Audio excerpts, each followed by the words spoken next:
हिंदू धर्म के शक्तिशाली नाग। दोस्तों, आपने हिंदू धर्म में नागों से जुड़ी कई कथाएं सुनी होगी। हिंदू धर्म ग्रंथों में नागों को काफ़ी मान्यता दी गई है और एक से एक महाशक्तिशाली नागों का वर्णन हमें देखने और पढ़ने को मिलता है। दोस्तों, आज हम आपको पौराणिक कथा के अनुसार ऐसे शक्तिशाली नागों के बारे में बताएंगे जिनके बारे में आप शायद नहीं जानते हैं। दोस्तों, शक्तिशाली नागों की इस श्रृंखला में सबसे पहले बात करेंगे शेषनाग की। ऋषि कश्यप की पत्नी कद्रु के 1000 नागपुत्र थे। उनमें से सबसे बड़े और सबसे पराक्रमी शेषनाग ही थे। शेषनाग के बारे में कहा जाता है कि इन्हीं के फन पर धरती टिकी हुई है। ये पाताल लोक में ही रहते हैं। इसके पीछे एक पौराणिक कथा है जिसके अंतर्गत महर्षि कश्यप की एक और पत्नी थी जिनका नाम था विंता। दोस्तों, एक बार विंता और कद्रु टहलने के लिए निकली। तभी उन्हें एक घोड़ा दिखा। तब कद्रु ने विंता से कहा, देखो ये पूरा सफ़ेद घोड़ा है, फिर भी इसकी पूंछ काली है। इस पर विंता बोली, नहीं, ये पूरा घोड़ा ही सफ़ेद है और आपको भ्रम हो रहा है। इस बात को लेकर दोनों में शर्त लग गई और ये तय हुआ कि हम में से जो कोई भी शर्त हारा उसको दूसरे की दासी बनकर रहना पड़ेगा। घोड़े को करीब से देखने के लिए अगला दिन तय हुआ। कद्रु ने घर लौटकर सोचा कि वो शर्त हार ना जाए, इसलिए उसने अपने सर्पपुत्रों से कहा कि तुम लोग जाओ और उस घोड़े की पूंछ पर चिपक जाओ ताकि घोड़े की पूंछ काली है ये बात सही साबित हो सके। शेषनाग ने जब देखा कि कद्रु और उसके भाइयों ने मिलकर विंता के साथ छल किया है तो वो इनसे आहत होकर अपनी माँ कद्रु और भाइयों का साथ छोड़कर हिमालय और गंधमादन पर्वत की ओर तपस्या करने के लिए चल पड़े। दोस्तों, इस तपस्या से प्रसन्न होकर ब्रह्मा जी प्रकट हुए और बोले, हे शेष, तुम्हारी तपस्या से मैं बहुत प्रसन्न हूँ। अब मेरी आज्ञा से प्रजा के हित के लिए तुम्हें एक कार्य सिद्ध करना है जिसे मैं तुम्हें अब बता रहा हूँ। हे शेषनाग, पर्वत, वन, सागर, ग्राम, बिहार और नगरों सहित ये संपूर्ण पृथ्वी प्राय हिलती डुलती है। इसे भली भांति धारण करके इस प्रकार स्थित हो जाओ जिससे संपूर्ण पृथ्वी स्थिर रहे। शेषनाग ने उत्तर दिया, हे ब्रह्मदेव, आपकी जैसी आज्ञा है उसी अनुसार मैं इस पृथ्वी को इस तरह धारण करूंगा जिससे ये हिले डुले नहीं। आप इसे मेरे सर पर रख दे। फिर ब्रह्मा जी ने कहा, हे नागराज, तुम पृथ्वी के नीचे चले जाओ, ये तुम्हें जो स्वयं जाने के लिए मार्ग दे देगी।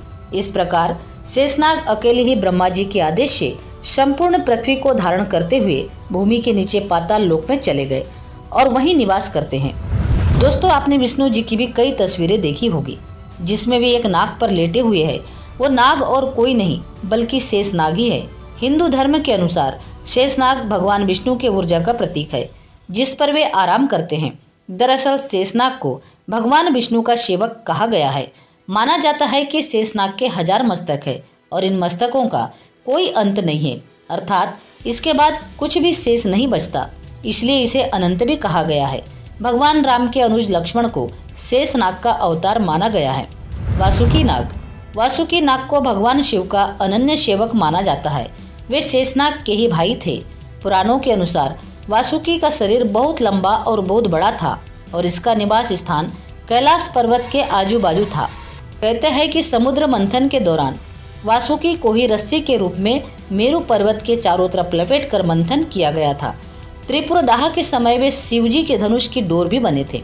और दोस्तों, साथ ही जब वसुदेव भगवान कृष्ण को जब कंस की जेल से ले जा रहे थे तब रास्ते में जोरदार बारिश हुई थी। इस दौरान वासुकी ने ही यमुना के तेज बहाव से श्री कृष्ण जी की रक्षा की थी। श्रीनाग वासुकी मंदिर। दोस्तों, श्रीनाग वासुकी नाम से एक प्राचीन और भव्य मंदिर प्रयागराज में आज भी स्थित है जो बहुत ही सिद्ध माना जाता है। दोस्तों, वासुकी से जुड़ी एक और आश्चर्यजनक बात है, वासुकी जी को भविष्य का ज्ञान था। वो जानते थे कि आने वाले समय में नागकुल का अंत होने वाला है।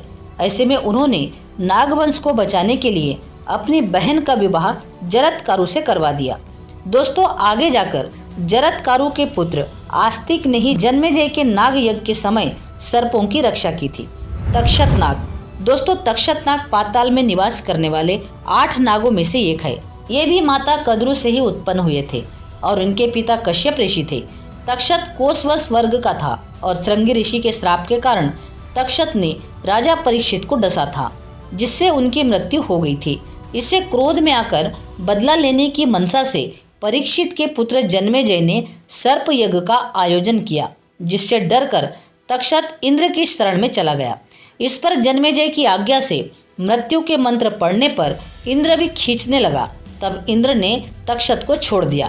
तब तक्षत अग्निकुंड के निकट पहुंचा, लेकिन आस्तिक ऋषि की प्रार्थना पर यह यज्ञ बंद कर दिया गया और तक्षत के प्राण बच गए। यह तक्षत नाग जेठ मास के अन्य गणों के साथ सूर्य रथ पर उपस्थित रहता है और शिवजी की गर्दन के चारों ओर लिपटा रहता है। करकोटक नाग, पौराणिक कथाओं के अनुसार करकोटक नाग शिव के एक गण है। कहा जाता है कि करकोटक नाग को नारद जी ने श्राप दिया था, जिसके चलते वे अग्नि में गिर गए थे। उस वक्त राजा नल ने उनके प्राणों की रक्षा की थी, लेकिन करकोटक ने राजा नल को ही डस लिया, जिससे राजा नल का पूरा शरीर काला पड़ गया। भगवान शिव की स्तुति के कारण करकोटक जन्मेजय के नाग यज्ञ से बच निकले और उज्जैन में भगवान शिव की तपस्या की। इस तपस्या से भगवान शिव प्रसन्न हुए और बोले, जो भी नाग धर्म का सही तरीके से पालन करेगा उसका विनाश असंभव होगा। इसके पश्चात करकोटक उसी शिवलिंग में समा गए और तभी से उज्जैन का ये प्रसिद्ध शिवलिंग करकोटेश्वर नाम से प्रख्यात हुआ। और आज भी ये करकोटेश्वर महादेव मंदिर हरि सिद्धि के प्रांगण में स्थित है। दोस्तों, ऐसा माना जाता है कि जो भी करकोटेश्वर की पूजा करते हैं उनको सर्प पीड़ा नहीं होती। कालिया नाग, दोस्तों कालिया नाग यमुना नदी में निवास करता था और इसी के जहर से यमुना नदी का पानी भी जहरीला हो गया था। कहा जाता है कि एक बार बचपन में भगवान श्री कृष्ण अपने मित्रों सखाओं के साथ नदी के किनारे खेल रहे थे। तभी खेल खेल में उनकी गेंद नदी में गिर जाती है और गेंद लाने के लिए श्री कृष्ण यमुना के पानी में कूद जाते हैं। काफी गहरे पानी में चले जाने के बाद वहां उनका सामना कालिया नाग से हुआ। दोनों में जबरदस्त युद्ध हुआ और अंत में भगवान श्री कृष्ण ने कालिया नाग को पराजित कर दिया, जिसके बाद भगवान श्री कृष्ण से अपने प्राणों की भीख मांगने लगता है। इस पर भगवान श्री कृष्ण कहते हैं, तुम वहीं चले जाओ जहां से तुम आए हो, तभी मैं तुम्हारे प्राण बख्शूंगा। तब कालिया नाग कहता है, प्रभु वहां पर तो आपका सेवक गरुड़ मेरी जान का दुश्मन बना हुआ है। तब श्री कृष्ण कहते हैं, तुम्हारे शरीर पर मेरे चरणों के निशान देखकर गरुड़ तुम्हारा कुछ नहीं बिगाड़ेगा। इसके बाद कालिया नाग अपनी पत्नियों सहित रमन द्वीप पर चला जाता है। दोस्तों, ये थे 5 शक्तिशाली नाग जिनका उल्लेख हमारे पौराणिक ग्रंथों में मिलता है। वैसे इसके अलावा और भी नाग है जिनके बारे में हम आपको बताएंगे इस वीडियो के दूसरे भाग में, जो हम जल्दी ही आपके लिए लेकर आएंगे। तो आशा करती हूँ कि आज की वीडियो आपको ज़रूर पसंद आई होगी और इस वीडियो को ज़्यादा से ज़्यादा शेयर करें और इस वीडियो को लाइक करके चैनल को सब्सक्राइब जरूर करें।